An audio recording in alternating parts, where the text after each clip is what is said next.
নমস্কার বন্ধুরা, লিটল বিটের রান্না স্পেশাল ব্লগে আপনাদের স্বাগত জানাই।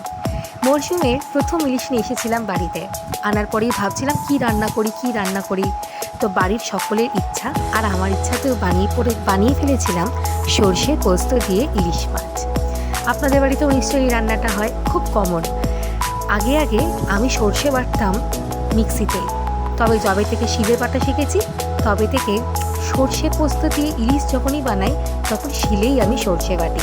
এইরকমভাবে একটু কাঁচা লঙ্কা, অল্প একটু নুন দিয়ে সর্ষে আর পোস্ত দুটোই বেটে নিই। এতে নাকি সর্ষে বাটলে সর্ষে তেতো হয় না, আর যদি বেশিও থাকে ফ্রিজে সেটা অনেক দিন পর্যন্ত রাখাও যায়। তো এই দুটো কাজই সুবিধা হওয়ার জন্য বেশ ভালোই লাগে। আর একটা কথা হলো, যে আমি বড়দের মতো খুব সুন্দরভাবে এক বাটনেই সমস্ত কিছু করে ফেলতে পারি না, একটু সময় লাগে। তবে চেষ্টা করি নিজের যতটা দক্ষতা দিয়ে কাজটা ভালোভাবে সম্পন্ন করা যায়। আর একটা বিষয়, আমি কিন্তু যখনই বাজার থেকে ইলিশ মাছ কিনি তখনই কিন্তু খুব ছোট সাইজের মাছ কিনি না, মানে যাতে ওই খোকা ইলিশ বলে সেটা কিন্তু কিনি না। আপনারাও কিনবেন না, এতে ইলিশ মাছ বড় হবে না, ইলিশ মাছের চাহিদা কমে যাবে। নিয়ে নিয়েছিলাম মাছগুলো, নুন হলুদ করে রাখি তখন আগেই দেখিয়েছিলাম। এরপর নিয়ে নিয়েছিলাম কড়াইতে তেল, মাছগুলোকে অল্প অল্প করে ভেজে নিয়েছিলাম, যাতে বেশ ভালোভাবে বেশ কড়া করে ভাজলে মাছের টেস্টটা কেমন জানি আমার মনে হয় কমে যায়। ওই তেলেই দিয়ে দিয়েছিলাম কাঁচা লঙ্কা। মনে রাখবেন আপনি কিন্তু এর আগেও সর্ষে পোস্ত বাটার সময় কাঁচা লঙ্কা দিয়েছেন। দিয়ে দিয়েছিলাম কালো জিরে, প্যাকেট কেটে কৌটোয় খুলে রাখারও সময় হয়নি। যাই হোক, এরপর এটা দিয়ে সুন্দর একটা গন্ধ বেরোতেই আমি দিয়ে দিয়েছিলাম কেটে রাখা আধখানা টমেটোটা দেওয়ার পরে দিয়ে দিয়েছিলাম হাফ চামচ নুন। এটা তাড়াতাড়ি টমেটোটা গলে যেত। নুন দিয়ে খানিকক্ষণ নাড়াচাড়া করার পরে যখন দেখলাম টমেটো একটু গলে গেছে, দিয়ে দিয়েছিলাম পরিমাণ মতো নুন, আর দিয়ে দিয়েছিলাম লাল লঙ্কার গুঁড়ো। মনে রাখবেন আপনি কিন্তু এর আগেও অনেকটা কাঁচা লঙ্কার ব্যবহার করেছেন, তাই ঝাল বুঝে দেবেন। এরপর দিয়ে দিয়েছিলাম সেই বেটে রাখা সর্ষে, মানে সাদা সর্ষে, কালো সর্ষে আর পোস্ত, তিনটে পরিমাণ মতো দিয়ে ভালো করে কষে নিয়েছিলাম। যেহেতু আমি এখানে অনেকটা সর্ষে পোস্ত বেটেছিলাম, তাই একটু বুঝে বুঝেই দিচ্ছিলাম যাতে জিনিসটা তেতো না হয়ে যায়, কারণ আমার মাছের পরিমাণ ছিল একটু কমই। এরপর সব কিছু দেওয়ার পরে যখন ভালোভাবে কষছিলাম, এই কষতে কিন্তু বেশ খানিকটা সময় লাগবে।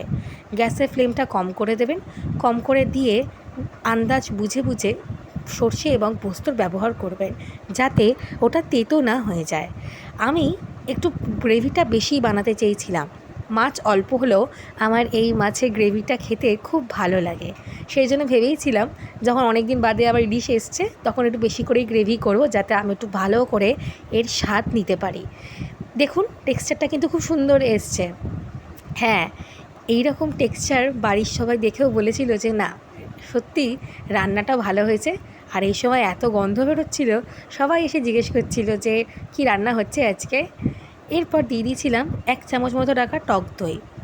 এটা অ্যাকচুয়ালি এই রান্নাটাকে আরেকটু স্বাদে উন্নত করার জন্য ভাবলাম যে একবার দিয়েই দেখি না কেমনি হয়। না, এরপর স্বাদটা কিন্তু বিফলে যায়নি, কারণ এটা না দিলে ওই যে ঝালটা সেটা ব্যালেন্সড হতো না। দিয়ে দিয়েছিলাম ভেজে রাখা ওই 4-5 টুকরো মাছকে। এই দেখুন কি গন্ডগোল করেছি আমি, ভিডিও রেকর্ডিং করতে গিয়ে জলটা বেশি পড়ে গেছিলো হাত থেকে।